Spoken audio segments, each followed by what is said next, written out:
All right, now we start our next unit. A few years ago, this lesson was an entire chapter, as I told you guys in class. Now it is one lesson. There's a lot coming at you here, just so you know. So this unit is not just about radicals. This is the first lesson. You've already done some work with radicals, like square roots, cube roots. Now you're going to learn their properties, how to simplify them, add them, subtract them, multiply them, divide them, all that fun stuff.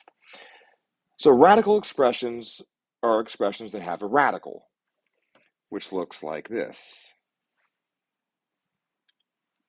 The number inside the radical is called the radicand. So they'll use this word a lot on your assignments and your tests and your EOCs, whatever. So radicand is just whatever's inside. So like 7. That's the radicand. The number outside here, that's called the index. Remember, square roots is the index of 2. We just don't write it.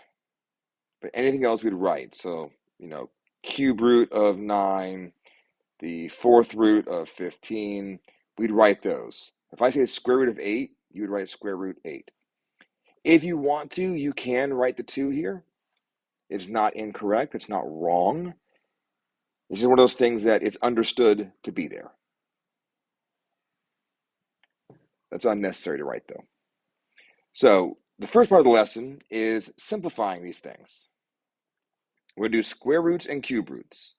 You will do higher powers later on in math classes, but not in Algebra 1. So when it says simplest form, these are the 3 conditions you're looking for. 1, you cannot break the radicand down any further. You've taken as much out of it as you possibly can. 2, there's no fractions in there. You do not leave fractions inside of a radical. And 3, there's no radicals in the denominator of a fraction.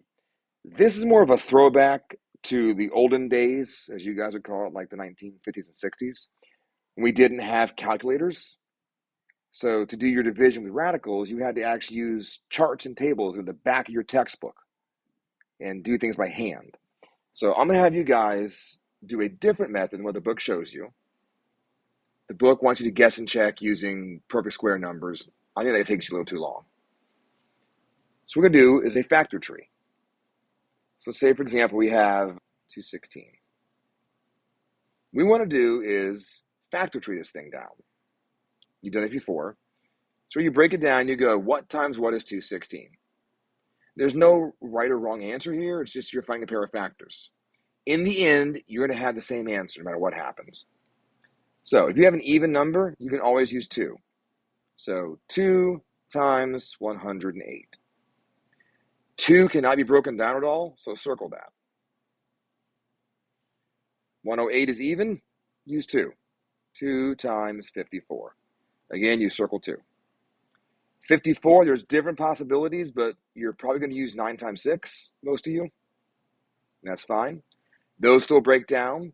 9 becomes 3 times 3. 3 does not break down, so circle it. 6 is 2 times 3. Circle the 2 and circle the 3 because they do not break down. So here's what's happening now. We have a bunch of circled numbers, okay? You only work with the circled numbers. So 108 does not exist. 54 does not exist. 9 and 6 do not exist. All you want to work with are these numbers right here. That's it. So now, since this is a square root that has the index of 2, you want to look for pairs. So look for a pair of numbers. And they may not be side by side. They could be at different parts of the tree. But you want to look for a pair of numbers. So for example, right here, I have a pair of 2s, right? What you're going to do is you have your radical here. Go outside the radical, like over here somewhere in this additional area. For each pair you have inside, write that number outside. So I had one pair of 2s, write 2. Go to your next set of circle numbers. Ignore 9 and 6. I have a pair of 3s. So I will also write 3 outside. Just write the number outside once for each pair. Then I go, okay, I had a pair of 2s, they're crossed off, pair of 3s crossed off. I have a 2 and a 3 left over. So inside, write your leftovers and space them out so you don't have like 23. Now what happens is you're going to multiply those things together. So the outside numbers, you're going to go 2 times 3 is 6. Radical. On the inside, 2 times 3 is 6. So your simplified form is 6 square root of 6. And the way you read it, it depends on which textbook you're looking at. I was taught to say 6 square roots of 6. Some say 6 square root of 6. Some say 6 radical 6. I don't know. It's how you want to say it. So 6 square roots of 6. That is your simplified form.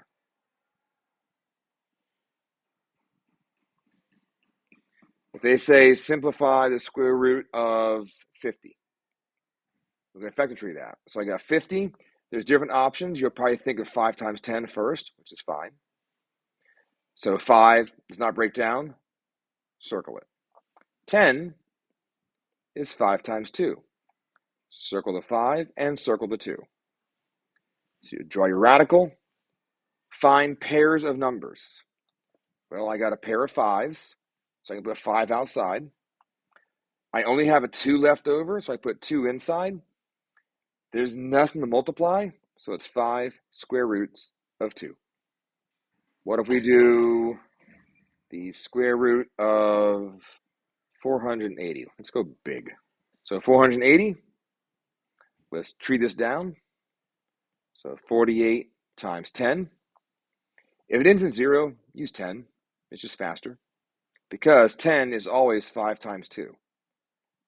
And you know that on top of your head, so it's easy to use 10. So 48, different ways to get there. I'm going to use 8 times 6. If you use 4 times 12, that's fine. 3 times 16, also fine. 2 times 24, also fine. Just don't use 48 times 1. That gets you nowhere. All right, so 6 becomes 2 and 3. Circle the 3, circle the 2. 8 becomes 4 times 2. Circle the 2. 4 breaks down to 2 and 2. So there's like a couple pairs here going on. So here's our radical. Boom. All right, find your first pair. I have a pair of 2s. Write it outside. I have a second pair of 2s. Write it again. Remember, one number for each pair. I have a 3. I have a 5. I have a 2. So, none of that is going to work, unfortunately. So inside, I'm going to write 3, 5, and 2. The order is unimportant. So now, add your multiplications. So outside, 2 times 2, 4. Square root of 3 times 5 times 2, 30. So 4 square roots of 30. And 30 cannot be broken down at all. It'll drive your brain crazy because you feel like 30 should break down further. But look at the factors, 3, 5, and 2. They're not breaking down. All right, this one's for you to try. You'll love it. It's a ton of fun-ish. Square root of 112. So pause this, work it out, come back, get the answer. All right, let's break this down. So 2 times 56. 2, you got circle. 56 is 7 times 8. 7 does not break down. Circle it. 8 is 2 times 4. Circle the 2. 4 is 2 times 2. Circle the 2. Circle the 2. Radicals here. All right, find your pairs. So I got a pair of 2s. Write it outside. I have a second pair of 2s. Write it outside. And I only have a 7 left over. That goes inside because it's leftover. So now I have on the outside 2 times 2, 4. So 4 square root of 7. All right, so now square roots is another rule that you've been told before, but just to reiterate it, a square root cannot have a negative number inside. Not yet. Not until Algebra 2 when you learn about imaginary numbers. So if you have this in the inside, you can't have that. You cannot simplify it. Cannot be done. It's not a real number. Can't do it. However, so glad you asked. I know you didn't ask, but I'm glad you asked anyway. Now I'm going to simplify cube roots. And with these, you can have negative numbers inside. So cube root looks like this. The cube root of 8. Cube root just means a number multiplied by itself 3 times. So for example, this is 2. Because 2 times 2 times 2 is 8. So the cube root of 8 is 2. That's all we're doing here. So it's the same idea as square roots. The only difference is that you're finding 3 of a kind and not just pairs. And you can have negatives inside, which is a little weird, I grant you. But let's do this. Let's go the cube root of 135. So to simplify this, it's the same idea. You draw a tree and break it down. This ends in 5, so divide by 5. So 5 times 27. 5 does not break down to anything, so circle it. 27, well, that's 3 times 9. Circle your 3. 9 is 3 times 3. Circle them. So now you're going to write your radical with the 3 outside, because it's the cube root. Don't forget that 3. It's very important. Now, instead of pairs, now you want to have 3 of a kind. I happen to have 1, 2, 3 threes. So put a 3 outside. Now I got a 5 left over. And that's all there is to it. So 3 cube roots of 5. That is how you break it down. So it's not as horrifying as it might look, mostly. There is some pain and agony, but not much. Let's see, let's go with the cube root of, let's do 512. So to treat this down, it's even, so 2 and 256, circle it, keep going, 2 and 128, circle it, keep going, 2 and 64, 64 is 8 and 8, so this will be easy because it's the same factors now, so 4 and 2, 2 and 2, 4 and 2, 2 and 2. All right, so now I'm going to write a radical, which is way down here because there's a lot of factors, and find 3 of a kind. So 1, 2, 3 2's, put it outside. 1, 2, 3 2's, put it outside. 1, 2, 3 2's, put it outside. I'm going to space here fast. And there's no leftovers. There's no leftovers. That means your radical is gone, and all you have is the outside number. So 2 times 2 times 2, which is 8. So no radical needed in your answer. It's just 8. Now, if you have this, the cube root of negative 16. What you want to do is just kind of, for the moment, ignore that negative sign. Just pretend it's not there. So what we're going to do is rewrite this. I'm going to put negative right here by itself, like negative 1. I'm going to put 16. I want to break down the 16. So 16 is 4 times 4. So 2 and 2, 2 and 2. 2, 2, 2, and 2. All right. Now the really easy part. You're going to love this. Find your 3 of a kind. 1, 2, 3. So out here is a 2. I have a 2 left over inside, and I have this negative 1 sitting here still. Now, a negative 1 and the cube root of that is just a negative 1, because 1 times 1 times 1 is 1. So all you have to do to bring this negative outside is just put it in front, like that. So it's negative 2 cube root of 2, because this negative 1 comes outside as a negative sign. All right, next part of the lesson, we're going to add and subtract radicals. So already have on the screen here the rules you're looking for. It's very simple. First, you have to have the same index. So square root, cube root, fourth root, whatever. The index has to match in order to add or subtract them together. Then, you must have the same radicand.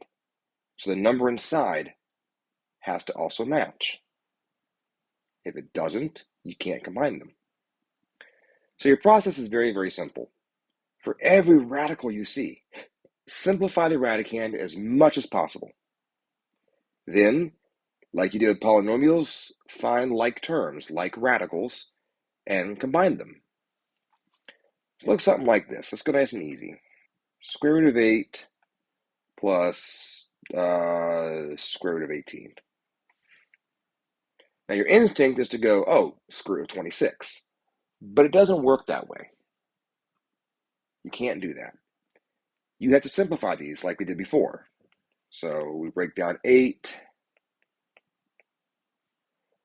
break down 18, and rewrite them. So 2 square root 2 plus 3 square root 2.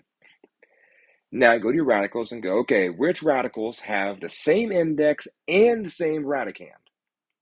Well, this is square root of 2, and that is square root of 2. So what you do now is take the outside numbers, in this case 2 and 3, and do what it says. This says plus. So 2 plus 3 is 5, and then square root of 2. That's why I was taught to say square roots of a number. The teacher told us that it's easier to do the adding and subtracting when your brain reads it and goes 2 square roots of 2 plus 3 square roots of 2 is 5 square roots of 2.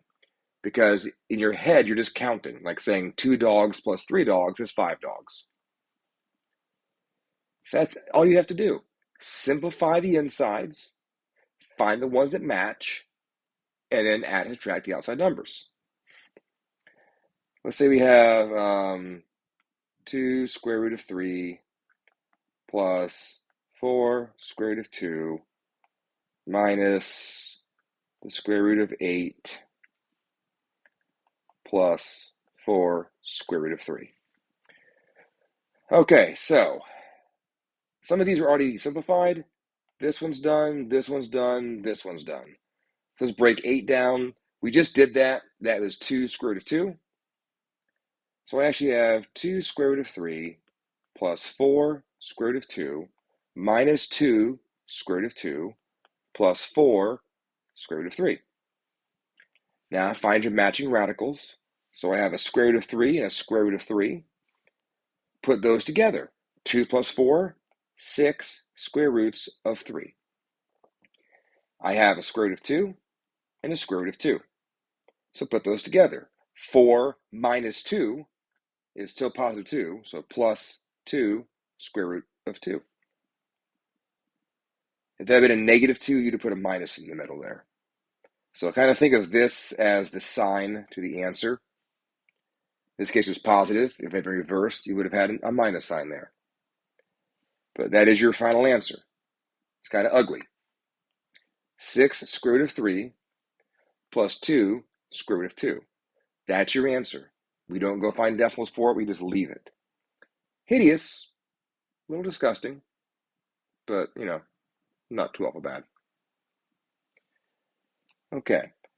Now, what if you already have a number outside? For example, 2 square root of 8 minus, let's call it 12 square root of 2 plus 3 square root of 3. So I got to break the 8 down. And again, that's going to be 4 and 2 and 2 and 2. So I got to bring a 2 outside. I already have a 2 outside. So I'm going to have 2 times 2, and then the leftover 2 on the inside. And so this gives me 4 square root of 2. So if you have a number outside already, when you break your radical down and you bring those numbers out, those pairs out, just multiply them by what's already out there. Now up here, these can stay the same, minus 12 square root 2 plus 3 square root 3. Do the work, so these match up. So 4 minus 12 is negative 8 square roots of 2. I have plus 3 square root of 3. I cannot combine these together because it's square root of 2 and square root of 3. And I'm done. The same rules apply if you use cube roots. So you have to have the same index, same radicand, and combine them. So you can't do this kind of procedure with a square root plus a cube root. That's not going to work. It'd be like this. It is what it is. But it's the same process otherwise. For anything, fourth root, fifth root, same process. Simplify each radical as far as you can, and then combine them by adding or subtracting the numbers in front of the matching radicals. All right, how about this one? 10 square root of 5 plus square root of 20. Go ahead and solve that, pause this, come back to the answer. So when you break 20 down, this winds up as 2 square root of 5. So I have 10 square root of 5 plus 2 square root of 5. So combine those, and I have 12 square roots of 5. At about 5 square root 7 minus 8 square root 7. What would that answer be? So this, they already had the matching radicals. Nothing to simplify. Let's take 5 minus 8, so negative 3 square roots of 7. And that is how you add or subtract radicals. Doesn't matter if it's square roots, cube roots, whatever. Same process. Simplify every one of them as far as you can. Find the ones that have the matching index and radicand, and use the outside numbers to add or subtract. Okay, so now multiplying radicals is not that bad at all. Your one condition, they have to have the same index. So with adding and subtracting, we had to have same index, same radicand. Now it's just same index. So you can do square root times square root, cube root times cube root, fourth root times fourth root, so on and so forth. Now, can you technically multiply them together if they had different index? Yes, you can, but that's like algebra 2 level work. You're not there. So for right now, just look for the same index and do the work. And your rules are very, very simple. You multiply the outside numbers together. You multiply the inside numbers together, and then you simplify your radicand. Now, you might want to try simplifying first and then do the multiplication. That's a personal preference. So let's say, for example, we have 3 square root of 2 times 2 square root of 5. So you go, do they have the same index? Yes, they're both square roots. Okay, cool. So now we go outside times outside. So 3 times 2 is 6. Then you can put a square root down. Inside times inside. 5 times 2 is 10. Can we break 10 down and simplify it? No, we can't. So 6 square root of 10 would be your answer. The square root of 8 times 2 square root of, 3. So outside times outside, 1 times 2, there's a 1 right here, which is not written. That would be 2. Square root, inside times inside. So 8 times 3, 24. So 24 can break down. And we just used 8 and 3, so use the same numbers again. 8 and 3. Don't overthink it. So 3 is done. 8 becomes 4 and 2. 2 is done. 4 becomes 2 and 2. Those are done. So your pairs, you have a pair of 2s. So that goes outside. That 2 is already sitting there from earlier. So it has to stay. And your inside, you have a 2 and a 3. So 2 times 3. So I get 4 square root of 6. Now, could you have in the first step broken down 8? Sure. Let's do that instead. You can see it. So square root of 8 times 2 square root of 3. We could have broken down square root of 8 first. That would have given us 2 square root of 2. And times 2 square root of 3. So then 2 times 2, 4. Inside, 2 times 3, 6. So 4 square root of 6. Same answer either way. So it is up to you whether you want to simplify first and then multiply, or multiply and then simplify. It's a personal preference. Sometimes you simplify first, you gotta simplify again at the end, but not always. So it's a matter of what you want to do. If you want to work with the smallest numbers possible, I would simplify first. If you don't mind having a larger number to factor tree down, simplify last. So again, we go outside times outside. Well, it's 1 times 1, so that's easy.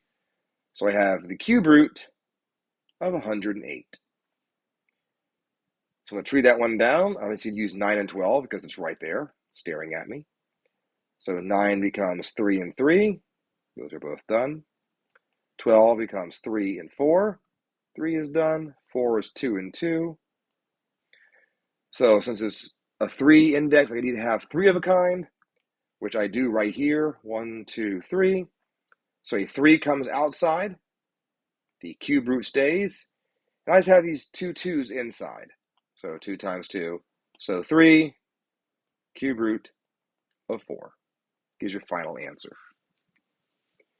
So multiplying these things is really not as bad as it looks. At all. Just seems terrifying.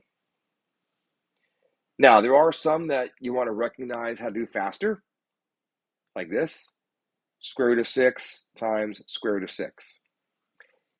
With square roots, anytime you have the same square root times by itself, your answer is just the radicand. The sign goes away. Because what happens here is you get square root of 36. That trees down to 6 and 6. Oh, there's your pair, 6's. The sign is gone. So when your square root is identical and multiplied together, the answer is just the number inside. Square root of 17 times square root of 17 is 17. Square root of 1,000 times square root of 1,000 is 1,000. We don't expect you to show the work for those because you should know that. You should recognize that a square root times itself is just the number inside with no radical left. That will save you so much pain and suffering if you recognize that. All right, try this one. All right, 3 square root 6 times 4 square root 2. Pause the video, find your answer, come back. All right, so I cannot simplify first at all. 6 and 2 don't break down. So outside times outside, 3 times 4, 12. Inside times inside, 6 times 2, 12. So let's break 12 down if we can. So we get 6 and 2. 2 is done. 6 is 2 and 3. 2 is done. 3 is done. So I have a pair of 2's to come outside. So 2 times 12 square root of, I had that 1 3 left over. So 24 square roots of 3. Cube root of 9 times cube root of 5. Try it, come back. All right, so I'm going to have cube root. 9 times 5 is 45. When I try to tree that one down, I have 9 and 5. Of course, 5 is done. 3 and 3. There is no 3 of a kind, so your final answer is just the cube root of 45. Your brain wants to simplify that further because you used to square root of 45, which you could simplify. You can't in this one. So this is it. This is your answer. All right, next up, dividing radicals. These rules are almost the same as multiplying. In fact, they are the same, except you divide instead of multiply. So you must have the same index, so square root and square root, cube root and cube root, so on and so forth. You take your outside numbers, if you have them, and divide, top over bottom, like a fraction. You then take your inside numbers and divide them, top by bottom. Reduce the fraction as far as you can, basically. Simplify your radicand, if you can. And then if you still have a radical in the bottom of the fraction, you got to rationalize, which we'll get to that part during this. Here's how it looks. They might write this 2 different ways. They might have, say, square root of 75 divided by square root of 15. They could write it as square root of 75 over square root of 15. Or one big radical, square root of 75 over 15. These all mean the exact same thing. It's just a matter of how they write it. Each time, so you have your leftmost or your top, that goes first. So there's no outside numbers here at all. So it's going to take 75 divided by 15. And that gives you 5. So then you have square root of 5. That does not break down, so you're done. See how easy that was? That was simple, right? How about this one? 3 square root of 8 over square root of 2. So I have an outside number here. I have a 3. And I have a 1 down here, just not written. So 3 over 1 would give me a 3 on top still. Square root of 8 and square root of 2. That's the square root of 8 divided by 2, which is square root of 4. So I have 3 square root of 4. But square root of 4 does break down. And that gives me 2, because the square root of 4 is 2. And the radical is gone. There's no radical left. So now you just have 3 times 2, which is 6. So your final answer to this problem is 6. What about square root of 160 divided by square root of 5? So this is one big problem here. The square root of 160 divided by 5. That's square root of 32. So you got to tree that down. So 32 will give you 8 times 4. 4 is 2 and 2. 8 is 4 and 2, and 4 is 2 and 2. You need to have pairs. So there's 1 pair, 2 pairs, 2 times 2. Square root of, you just have a 2 left over, so it's a 2 inside. So I get 4 square roots of 2. 9 square root of 6 divided by 3 square root of, we'll call it 3. So outside divided by outside, 9 divided by 3, 3. Inside divided by inside, so 6 divided by 3, square root of 2. The 2 does not break down, so your final answer is 3 square roots of 2. What about 4 square root of 10 over 2 square root of 5? Try that one. So 4 over 2 will give you 2. Square root of 10 divided by square root of 5 is square root of 2. There's no fraction left over, so we're done. 2 square root 2. So now the other part of this, as I mentioned before, is called rationalizing. Now this is one of those skills that was created because way back in the day, like when I was being born, you didn't have calculators like you have nowadays. They'd go to the back of the book and use tables. They'd have entire pages of tables. Like they have a square root table. They'd have square root of 2 is, they'd have the value, blah, blah, blah, blah. Square root of 3 is the numbers, blah, blah, blah, blah. Square root of 5 is so on and so forth. And so to divide with these things, you had to use your tables. So what rationalizing does, let's say, for example, you have 3 over the square root of 2. So nowadays, you just push your buttons to get an answer, no big deal. But back then, they'd have had to go, okay, 3 divided by 1.414, and so on, and do that by hand, which is ugly because the decimal. So they figured out how to rewrite this so there was no radical in the bottom. That's the point of rationalizing the denominator, to remove the radical in the bottom. Your books, other teachers will tell you, you cannot have a radical at the bottom of a fraction. That is a lie. You can have it there. It's just for decades we got rid of it because it was too hard to work with. But it's not illegal. So to do this is very, very simple. You want to cancel out the radical. Square roots are faster than cube roots. We're doing both. Square roots are very, very simple. What you're going to do is multiply by 1. Not the number 1, because that gives you nowhere. It just stays the same.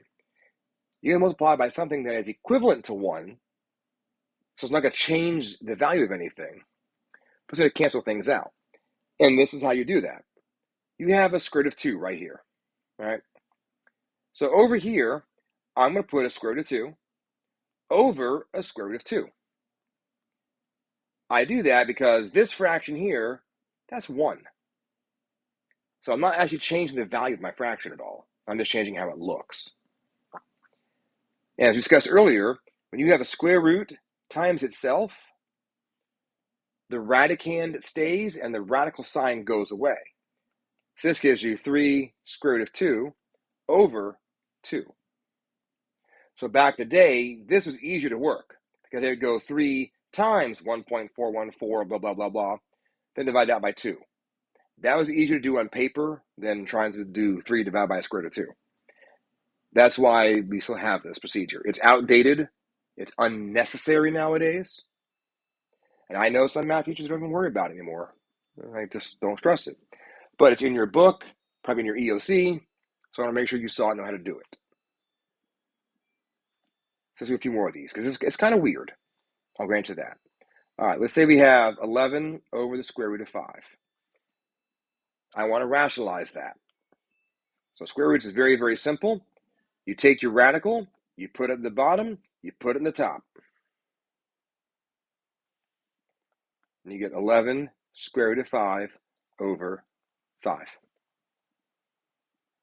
There should not be a radical in the bottom of your fraction. If there is, you did something wrong. Now, sometimes they're evil and do something like this. To leave that 3 sitting right there. Again, all you have to do is about the radical. So square root 2, square root 2. So 2 square root 2 over 3 is still there times 2. So 2 square root 2 over 6. This 2 here came from the square root and square root.